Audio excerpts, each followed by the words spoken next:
Please introduce yourself and tell us what you do for a living. Okay, well, my name is Ralph George, and I'm a retired jazz musician. What kind of places would you have found work in? Well, I personally worked in the speakeasies on the state side. But if you were good enough, you could be found working in fancy restaurants and hotels. One time I remember playing in the streets to try and earn a buck for my family. What was it like working in the speakeasies? Well, it was alright, but it was also dangerous. I worked for a few hinky guys. I remember this one bird who paid me 20 cents and a bit of rum for 3 songs. What do you mean by dangerous?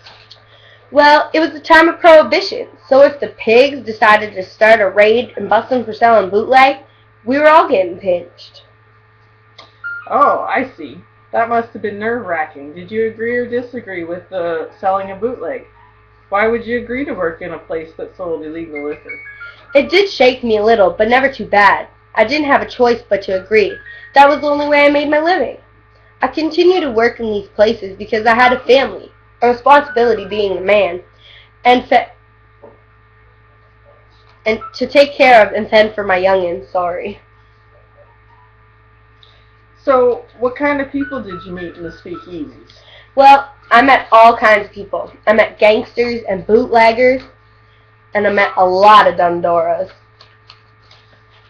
What are some of the worst memories you have of working in hidden bars?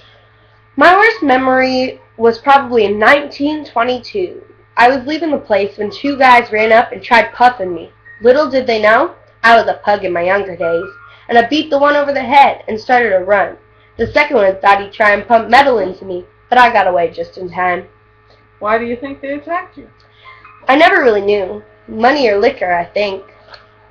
So how did you get started in jazz?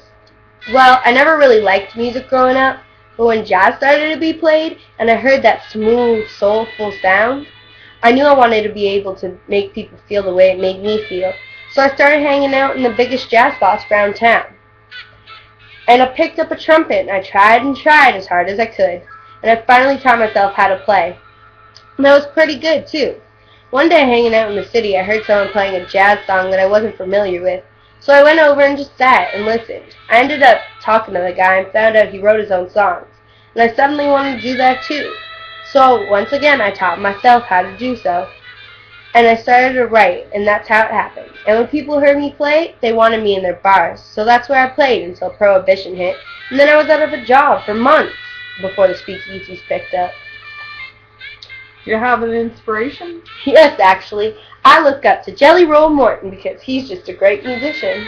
And what advice do you have for any young musician? I would tell them to keep trying and just know you'll never be your best, to keep trying to better yourself. Well, thank you for your time. It was great getting to know about you and your past. Thank you.